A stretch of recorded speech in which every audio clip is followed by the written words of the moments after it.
First నూనె, ఇందులో మసాలాలు దాల్చిన చెక్క, ఇలాచి, లవంగ, సాజీరా, బిర్యానీ ఆకు, ఉల్లిపాయ,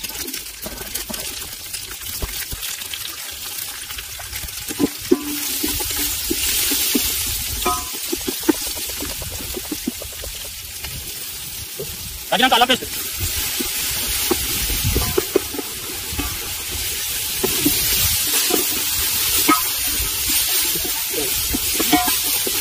ఏం శ్రీరామ్ చేస్తున్నావు? ఇందాక నూరుకున్నా అన్ని మొత్తం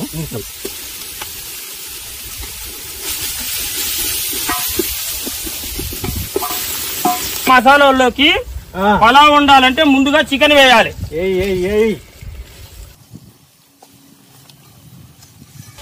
మొత్తం ఇట్లా కుమ్మరి ఎవరైనా ఈ గిన్నె పట్టుకొని పెట్టి